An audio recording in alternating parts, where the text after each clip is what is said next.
के शरीर का सबसे इंटरेस्टिंग और अट्रैक्टिव पार्ट होता है विमेन के ब्रेस्ट। बट ब्रेस्ट से रिलेटेड बहुत सारे क्वेश्चंस हमारे माइंड में होते हैं, आपके माइंड में होते हैं। आपके सवाल आए मेरे पास मेल कमेंट्स डीएम्स के थ्रू, मैंने पढ़ा और उन सबको मैंने शॉर्टलिस्ट कर लिया है और सारे सवाल के जवाब आज के इस वीडियो में आपको मिल जाएगा, जिसके जवाब में भी आपकी माँ भी नहीं बता पाती हो, स्कूल कॉलेज में आपके यार दोस्त या टीचर्स भी शेयर ना कर पाते हो। ऐसी sensitive information but important and educational चीजें मैं आज आपके साथ शेयर करने वाली हूँ, लड़कियों की बॉडी पार्ट्स के बारे में, जिसका जानना आपके लिए बहुत जरूरी है। क्योंकि ये सवाल मन में रहते हैं ना, तो मन में एक कांटे की तरह चुभते रहते हैं और जवाब हमें चाहिए ही होता है। तो इधर उधर घूमने की जरूरत नहीं है, सारे सवाल के जवाब यहाँ मिल जाएंगे। आप देख रहे हो बी नेचुरल, मैं हूँ Rekha. Without further ado let's get started. आगे बढ़ने से पहले रेखा बी नेचुरल मेरी इंस्टा आईडी है और मेरी प्रेगनेंसी जर्नी व्लॉग्स देखने के लिए फॉलो कीजिए मेरा vlog channel mister and missus Prince. देखते हैं आपके सवाल और देती हूँ मैं उनके जवाब।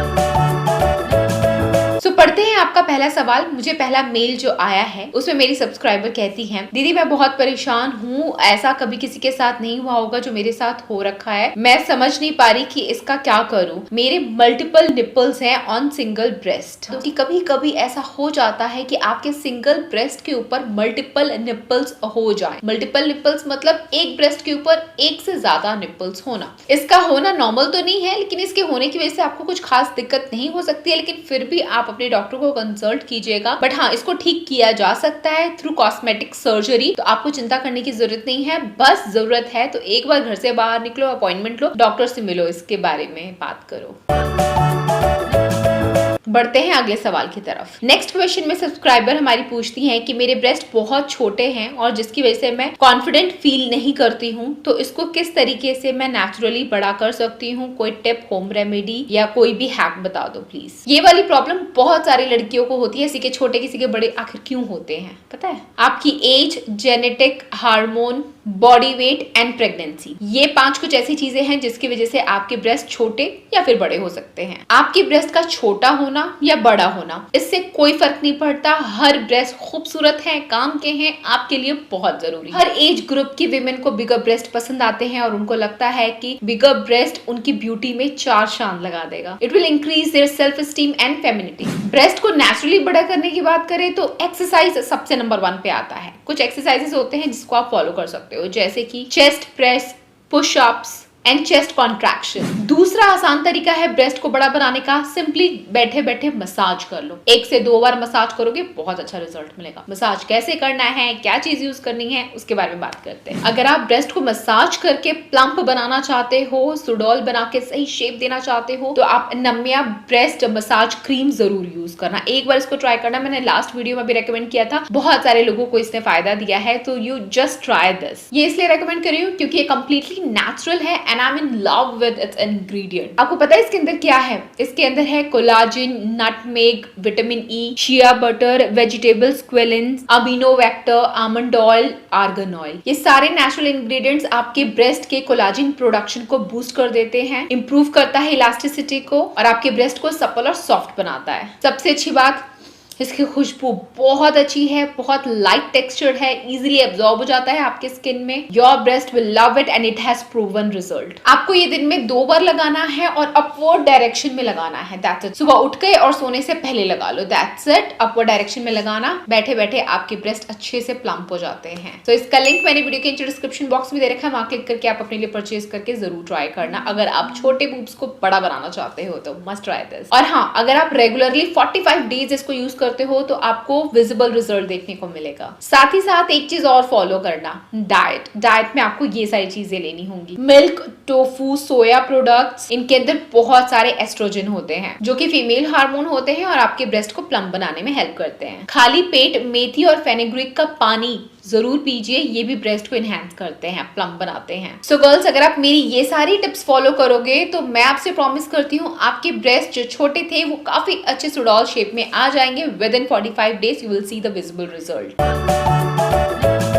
बढ़ते हैं नेक्स्ट क्वेश्चन की तरफ। सो मेरी सब्सक्राइबर ने मुझे डीएम करके पूछा है कि मेरे ब्रेस्ट में बहुत ज्यादा सूजन रहती है, वहाँ दर्द भी रहता है और ये अक्सर पीरियड्स आने के पहले होता है, तो क्या ये नॉर्मल है या इसके लिए मुझे कुछ करना चाहिए, कोई home remedy? Home remedy basically आपकी हेल्थ या स्किन केयर, हेयर केयर के लिए मैं दे सकती हूँ, लेकिन ब्रेस्ट में अगर आपको पेन हो रहा है, सूजन है और वो हद से ज्यादा है, तकलीफ आप बर्दाश्त नहीं कर पा रहे हो, तो ऑफ कोर्स डॉक्टर को विजिट करना चाहिए। लेकिन अगर पीरियड्स के आने के पहले थोड़ा बहुत ब्रेस्ट में पेन या थोड़ा भारीपन रहता है तो ये नॉर्मल है। ऐसा कई लड़कियों को होता है। कमेंट करके बताओ किस किस के साथ ऐसा होता है। इसे प्री मेंस्ट्रुअल सिंड्रोम कहा जाता है, जो कि अक्सर होता है मोस्टली लड़कियों को। वैसे ये कुदरत का तरीका है, आपकी बॉडी का तरीका है आपको इत्तला करने का कि आपके पीरियड्स आने वाले हैं। So just be aware, be prepared. So इसीलिए पीरियड्स के आने से पहले हमारे ब्रेस्ट थोड़े हेवी हो जाते हैं, उसमें थोड़ी बहुत सूजन भी आ जाती है। इन केस अगर आपको मन कर रहा है कि इसके लिए कुछ ट्रीटमेंट करो घर पे बैठे बैठे, तो आप गर्म पानी का सेक ब्रेस्ट के ऊपर ले सकते हो। उससे फटाफट से आपके ब्रेस्ट के स्वेलन, सूजन सब ठीक हो जाता है।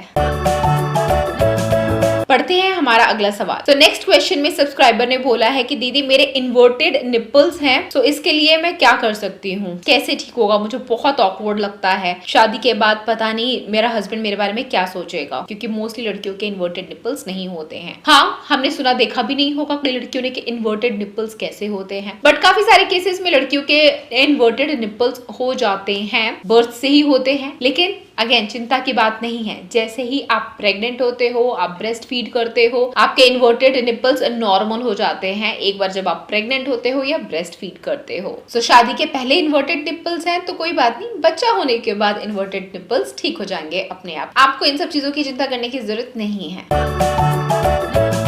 पढ़ते हैं नेक्स्ट क्वेश्चन को। तो नेक्स्ट क्वेश्चन है हमारी सब्सक्राइबर का, जो पूछती हैं कि दीदी मुझे बहुत ज्यादा निप्पल डिस्चार्ज होता है, क्या ये नॉर्मल है या ये चिंता करने वाली बात है? गाइस मैं आपको बता दूं, निप्पल डिस्चार्ज मतलब होता है कि आपके ब्रेस्ट के निप्पल से निकलने वाला तरल पदार्थ, उसको कहते हैं निप्पल डिस्चार्ज। मोस्टली ये प्रेगनेंसी में होता है या ब्रेस्ट फीडिंग अगर आप कर रहे होते हो तो निप्पल डिस्चार्ज होना बहुत नॉर्मल कॉमन बात है। लेकिन जिसने भी मुझे ये मेल भेजा है उन्होंने क्लियरली मेंशन किया ही नहीं है कि वो प्रेग्नेंट है या नहीं है। प्रेगनेंसी या ब्रेस्ट फीडिंग के दौरान निप्पल डिस्चार्ज ओके है, लेकिन अगर आप प्रेग्नेंट नहीं हो और फिर भी आपको निप्पल डिस्चार्ज हो रहा है एंड आपके ब्रेस्ट में अगर लंप है, पेन है, तो ये थोड़ा सा चिंता का विषय है। हो सकता है ये ब्रेस्ट कैंसर का भी एक संकेत। तो प्लीज आप अपने गायनेकोलॉजिस्ट को रेफर करें और उनको दिखाएं और प्रॉपर चेकअप के बाद पता कर सकेंगे कि आपका निप्पल डिस्चार्ज आखिर हो क्यों रहा है। बढ़ते हैं अगले क्वेश्चन की तरफ। तो नेक्स्ट क्वेश्चन में हमारे सब्सक्राइबर ने पूछा है कि दीदी मेरे निपल्स बहुत ज्यादा डार्क हैं, पहले तो नहीं थे ऐसा, जब मैं छोटी थी तो मेरे निपल्स का कलर पिंक था, अभी इतना ज्यादा डार्क क्यों हो गया है, इसके लिए मैं क्या कर सकती हूँ, कोई होम रेमेडी? गाइस हम जब पैदा होते हैं हमारा तो पूरा शरीर ही बहुत सुंदर होता है वो तो हम बड़े होते होते ध्यान नहीं देते हैं, धूल मिट्टी पसीने और बहुत सारे फैक्टर्स इन्वॉल्व होते हैं जिसकी वजह से हमारी बहुत ज्यादा स्किन डार्क हो जाती है, चाहे वो हमारे प्राइवेट बॉडी पार्ट हो, इंटीमेट बॉडी पार्ट्स हो, सब डार्क हो जाते हैं। निपल्स और ब्रेस्ट की बात करें, एरियोला की बात करें, तो हाँ जब हम पैदा होते हैं तो अगेन वो भी पिंक ही नजर आ रहे होते हैं, लेकिन जैसे हमारी उम्र बढ़ती है, उम्र के बढ़ने के साथ साथ वो एरिया डार्क हो जाता है एंड एब्सोल्युटली नॉर्मल है। ये आपके स्किन के कॉम्प्लेक्शन की वजह से होता है, आप कहाँ के रहने वाले हो उसकी वजह से होता है। और यही अगर आप फॉरेन में रहते, फॉरेन कंट्रीज में उनका तो पूरा कॉम्प्लेक्शन ही अलग होता है, व्हाइट ही होता है, और तो उनके इंटीमेट पार्ट्स पिंक होते हैं और वो होना नॉर्मल सी बात है उनके लिए। लेकिन हम इंडियन स्किन टोन वाले लोगों का प्राइवेट बॉडी पार्ट्स डार्क हो सकता है, लाइट ब्राउन से डार्क ब्राउन हो सकता है, पिंक किसी किसी का होता है, जो जिनका होता है, लेकिन मोस्टली तो डार्क ही होता है। बढ़ते अगले सवाल की तरफ। सो नेक्स्ट क्वेश्चन में सब्सक्राइबर ने पूछा है कि दीदी आपने बोला था एक बार कि ब्रेस्ट पे टैटू नहीं बनवाना चाहिए, लेकिन ब्रेस्ट के थोड़ा सा ऊपर मैंने टैटू बनवा लिया है, तो अब क्या करूं, क्या इससे मुझे कोई इन्फेक्शन या प्रॉब्लम हो जाएगा? अब ये फॉरेन का ट्रेंड है, इंडिया में तो बहुत कम ही लड़कियां होती होंगी जो ब्रेस्ट के ऊपर टैटू बनाती हैं, इतना रिस्क कौन ही लेता है। शोल्डर पे या यहाँ कहीं आपने बना लिया है कॉलर बोन के आसपास तो ठीक है, लेकिन एकदम ब्रेस्ट के ऊपर टैटू बनाना वो थोड़ा मुश्किल हो सकता है अगर आपके ब्रेस्ट की स्किन बहुत ज्यादा सेंसिटिव हुई तो। और आप कहाँ से करा रहे हो, जो आप करा रहे हो वो जगह सही है, सही औजार यूज किए जा रहे हैं, इंक जो है वो कंटामिनेटेड तो नहीं है, क्योंकि फिर अगर आपको वहां पे कोई टीयर हो गया, बैक्टीरिया वायरस अंदर जा सकता है और आपको प्रॉब्लम हो सकता है। कोशिश करो अवॉइड करने का, फिर भी आपको कराना है तो कोई अच्छी जगह देखो, अपनी रिसर्च खुद करो और फिर कराना। बढ़ते हैं अपने लास्ट क्वेश्चन की तरफ, that is about nipple piercing. तो निप्पल पियर्सिंग का मतलब होता है, जैसे मैंने आपको पहले भी बताया था कि अगेन ये फॉरेन का ज्यादा ट्रेंड है जहाँ पे लड़कियां निप्पल्स के ऊपर पियर्सिंग कराती है। आप कान में छेद कराते हो ना, लड़कियां बहुत सारी जगह पे कराती है, आईब्रो पे कराती हैं, नोज, लिप्स, यहाँ बेली बटन या फिर इंटीमेट बॉडी पार्ट्स पे कराते हैं, टंग पे कराते हैं, लिप्स पे कराते हैं, ब्रेस्ट पे भी कराते हैं। पता नहीं कहाँ से इतना दम लेकर के आते हैं, जिगरा कितना बड़ा होता है कि करा लेते हैं। मतलब जो कराते होंगे उनके लिए नॉर्मल है, लेकिन हम जैसे लोग जो नहीं कराते, हमारे लिए तो ये बुरे सपने से कम नहीं है यार। ब्रेस्ट के ऊपर पियर्सिंग मैं तो रेकमेंड करूंगी अवॉइड करो यार। वहां से बच्चे को दूध पिलाना होगा, कभी बच्चा करोगे तो, नहीं करोगे तो ठीक है, बट करोगे तो दूध पिलाना होगा, कहीं वहां पे कुछ प्रॉब्लम ना हो जाए, है ना। आप एक बार फिर भी डॉक्टर को कंसल्ट करके ही कराना। और अगर आपकी स्किन वहां पे सेंसिटिव हुई तो आपका मिल्क प्रोडक्शन डक्ट होता है ना, उसको ये डैमेज कर देता है, तो सोच समझ के कराना पियर्सिंग ब्रेस्ट पे। इसमें रिस्क इन्वॉल्व होता है, वहां आपको पेनफुल पस, इन्फेक्शन, एलर्जीज वगैरह हो सकती है अगर स्किन सेंसिटिव है तो। कौन सा वाला